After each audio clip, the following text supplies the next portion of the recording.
If you're watching this, you're probably exhausted. Your baby isn't sleeping, and you've tried everything: the swaddles, the white noise, the rocking, the feeding schedules.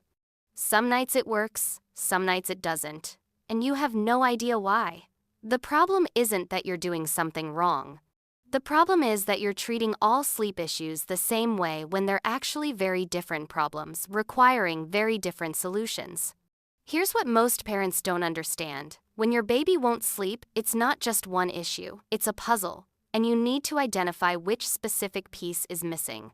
Because giving a hungry baby more white noise won't help, and keeping an overtired baby awake longer will only make things worse. So let's break down exactly how to identify what's actually going on with your baby. First, let's talk about hunger. This is the most common culprit, especially in the first few months. But here's the tricky part. Not all hunger looks the same. A newborn who's genuinely hungry will usually wake up crying hard, rooting around, and be difficult to soothe until they eat. They'll feed vigorously and calm down immediately. But a baby who's snacking or comfort feeding will wake up fussing mildly, maybe suck for just a few minutes, then drift off again, only to wake up 30 minutes later. Here's how you test this. Track your baby's feeding times and sleep times for 3 days. Write down when they eat, how much or how long they nurse, and when they wake up. If your baby is waking every hour or two but only feeding for 5 minutes, that's not true hunger. That's a sleep association problem, which we'll get to. But if they're going 3 or 4 hours, then waking up frantically hungry and taking a full feed, you've found your problem. The solution might be adding a dream feed before you go to bed. Or, if they're old enough and your pediatrician approves, starting to add more calories during the day.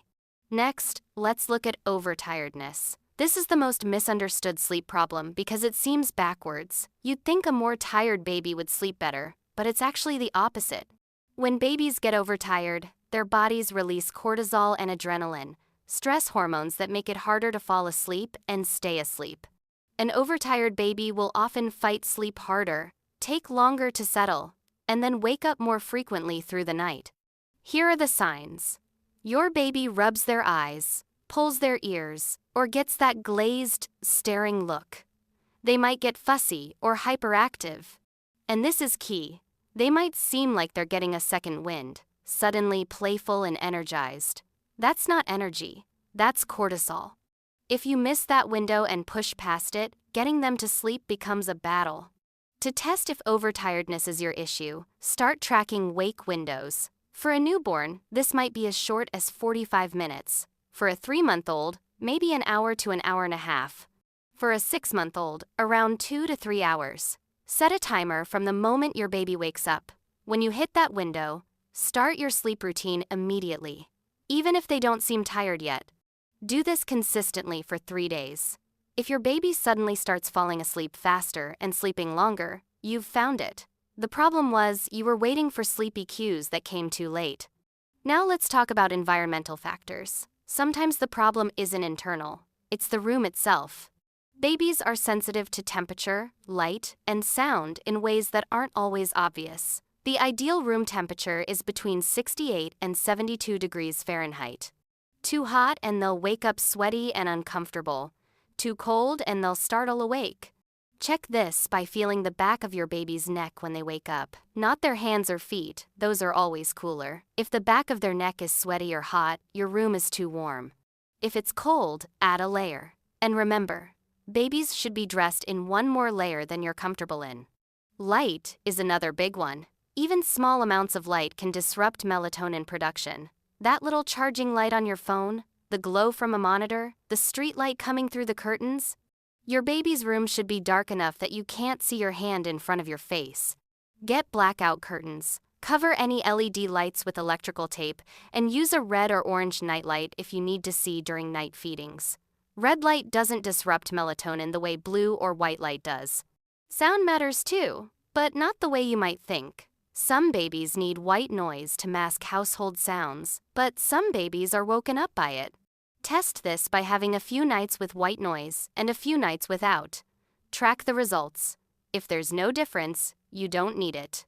And if you do use white noise, keep it at around 50 decibels. about the volume of a shower.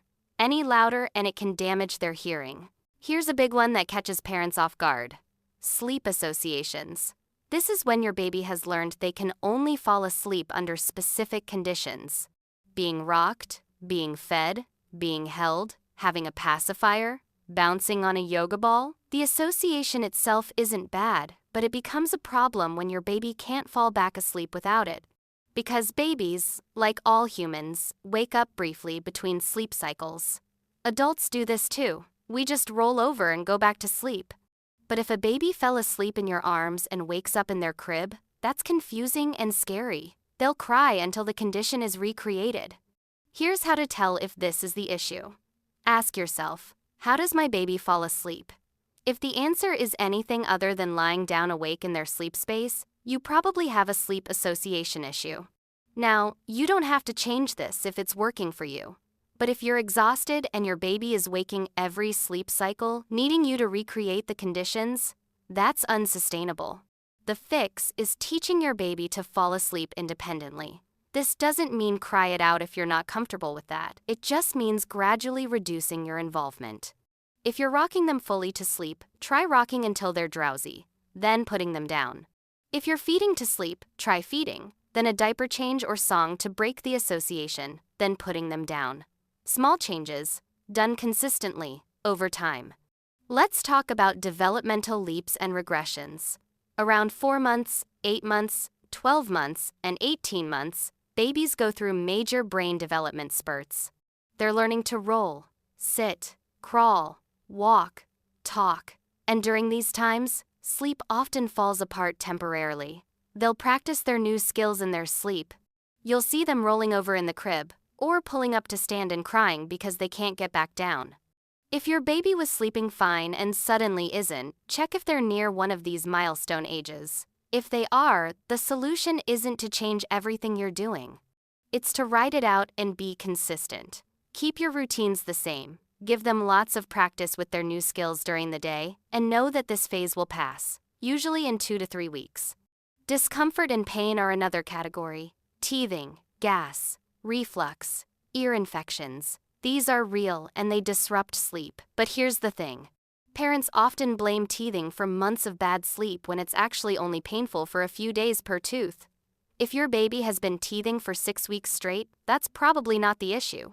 Real pain looks different from normal wake-ups. A baby in pain cries harder, may pull at their ears or chew their hands, and won't be soothed by usual methods. The cry is higher-pitched and more intense. If you suspect pain, talk to your pediatrician, but don't assume every bad night is teething or gas without other signs. Reflux is often missed. Babies with reflux may wake screaming soon after being laid down, arch their back, refuse to lie flat, or seem uncomfortable after feeds. If your baby sleeps better upright or in a carrier, bring this up with your doctor. Another common issue is schedule misalignment. Your baby might be sleeping enough, just not at the right times. Too much daytime sleep, bedtime too early, or bedtime too late can all cause night wakings. Check total sleep needs, around 14-17 hours at 3 months, 12-16 at 6 months, and 11-14 at 1 year. Adjust naps or bedtime in small increments and give it about 3 days for their body clock to adapt. Some babies also sleep better with more space. Light touch, movement, or even breathing can wake them. If you're bed sharing or room sharing and nights are rough, try 1 nap per night in their own space and see what happens.